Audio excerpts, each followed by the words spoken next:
नमस्कार।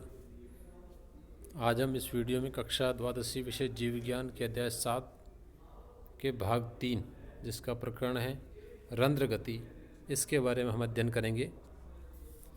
रंध्र गति की क्रियाविधि मैकेनिज्म ऑफ स्टोमेटल मूवमेंट, रंध्रों के खुलने और बंद होने की प्रक्रिया को ही रंध्र गति कहते हैं। यानी पत्तियों के ऊपर जो रंध्र उपस्थित होते हैं दोनों त्वचाओं पर, उनका खुलना और उनका वापस बंद होना, यही प्रक्रिया रंध्र गति कहलाती है। इस संबंध में कई परिकल्पनाएं अलग अलग वैज्ञानिकों ने प्रस्तुत की थी, जिसमें पहली परिकल्पना है मंड शर्करा परिकल्पना, स्टार्च शुगर हाइपोथेसिस। इस मत का प्रतिपादन जेडी सायरे ने किया था। कई बार प्रश्न आता है ये परिकल्पना किसने दी। इस परिकल्पना के अनुसार प्रकाश में रक्षक कोशिकाओं में CO2 की मात्रा कम होकर pH बढ़ जाता है। यानी जो गार्ड सेल होती है, रंध्रों को खोलने और बंद करने की कोशिकाएं, उन कोशिकाओं में CO2 की मात्रा कम होने पर pH का मान बढ़ जाएगा, और जब pH उच्च होगा, इस अवस्था में इन कोशिकाओं में फॉस्फोराइलेज एंजाइम सक्रिय हो जाता है, और जिसके फलस्वरूप मंड का ग्लूकोज फर्स्ट फॉस्फेट में परिवर्तन हो जाता है। यानी जो मंड होता है वो ग्लूकोज फर्स्ट फॉस्फेट में बदल जाता है, जिससे द्वार कोशिकाओं का DPD विसरण दाब न्यूनता बढ़ जाती है तथा ये स्फीत हो जाती है। यानी इनके अंदर जल की मात्रा भर जाने से ये कोशिकाएं फूल जाती है, स्फीत हो जाती हैं, और रंध्र हैं वो खुल जाते हैं।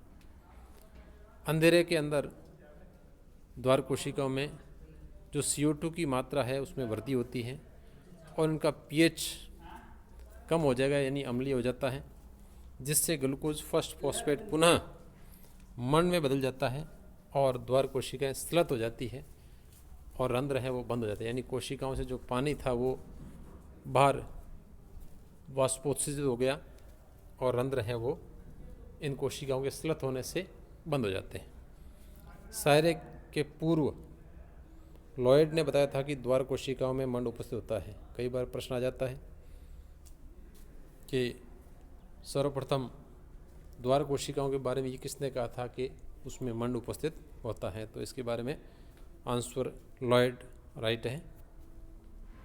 दूसरी है स्टीवर्ट की परिकल्पना। स्टीवर्ट ने सायरे की परिकल्पना को ही आगे बढ़ाते हुए स्पष्ट किया कि उच्च pH में मंड का ग्लूकोज फर्स्ट फॉस्फेट में के आगे और विश्लेषण होता है, जिससे क्रमशः ग्लूकोज 6 फॉस्फेट तथा अंत में ग्लूकोज बनता है। ये स्टीवर्ट ने बताया था कि जो सायरे की परिकल्पना थी, सायरे ने जो कहा था उसी को ही परिकल्पना को आगे बढ़ाते हुए उन्होंने बताया था कि पहले glucose first phosphate glucose 6 phosphate में बदलेगा और अंत में ग्लूकोज बनता है। तो ग्लूकोज 6 फॉस्फेट और ग्लूकोज जल में ग्लूकोज फर्स्ट फॉस्फेट से अधिक घुलनशील होता है। यानी ग्लूकोज 1 फॉस्फेट होता है, उसकी अपेक्षा 6 फॉस्फेट और ग्लूकोज स्वयं ये जल में ज़्यादा घुलनशील होते हैं, और अतः इससे द्वार कोशिकाओं का जो कोशिका रस है उसकी सांद्रता काफ़ी बढ़ जाती है, जो रंध्रों के खुलने के लिए पर्याप्त होती है। तो ये स्टीवर्ट की परिकल्पना थी। अब है तीसरी सक्रिय पोटेशियम आयन स्थानांतरण सिद्धांत। ये सिद्धांत जापानी वैज्ञानिक इमामुरा और फ्यूजिनो ने 1959 में प्रतिपादित किया था। कई बार पूछ लेते हैं सक्रिय पोटेशियम आयन स्थानांतरण सिद्धांत किसने दिया था, और इस सिद्धांत में लेविट ने रूपांतरित किया, जो वर्तमान में सर्वमान्य सिद्धांत है। इस सिद्धांत के अनुसार प्रकाश के दौरान दिन में द्वार कोशिकाओं में मैलिक अम्ल बनता है, जो वियोजित होकर मैलेट और हाइड्रोजन आयन में बदल जाता है। यानी इस सिद्धांत के अनुसार क्या होगा कि दिन के समय जब प्रकाश उपस्थित है उस समय द्वार कोशिकाओं में मैलिक अम्ल बनता है, जो और विश्लेषित होकर मैलेट और हाइड्रोजन बनाता है, आयन बनाता है।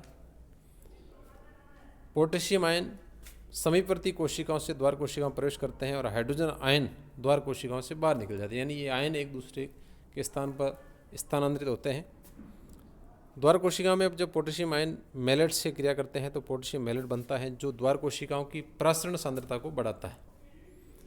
अतः जल का प्रवाह द्वार कोशिकाओं में होता है, जिससे कोशिकाएं स्फीत हो जाती है। जैसे ही कोशिकाओं का प्रसरण सांद्रता कोशिकाओं की बढ़ती है तो जल का प्रवाह आसपास की कोशिकाओं से और द्वार कोशिकाओं में हो जाता है, जिससे कोशिकाएं स्फीत हो जाती है और रंध्र है वो खुल जाते हैं।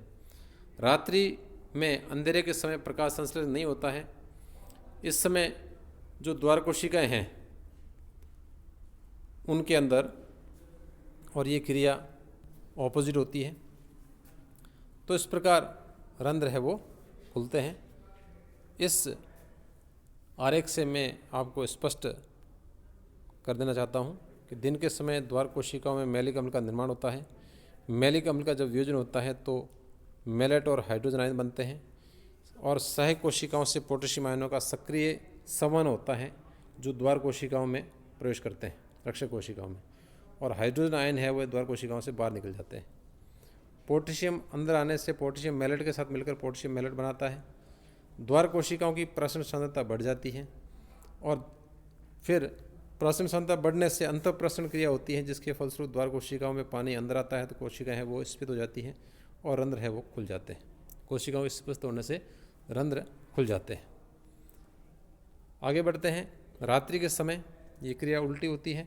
प्रकाश संश्लेषण बंद होने के बाद उपध्रुवीय या उपरंध्रीय गुहा में CO2 की सांद्रता बढ़ जाती है और CO2 की उपस्थिति में एब्सिसिक अम्ल या एब्सिसिक अम्ल, जिसे एब्सिसिक हार्मोन भी कहते हैं, ये सक्रिय हो जाता है।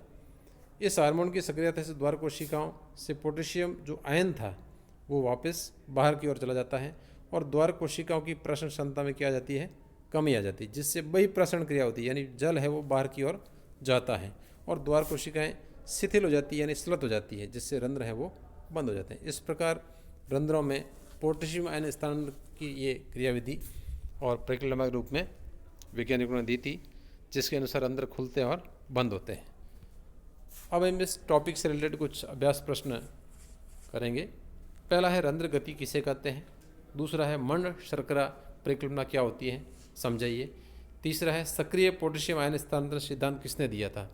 इनके बारे में आपको नोटबुक में ये प्रश्न करने हैं। आज के इस वीडियो में इतना ही। धन्यवाद।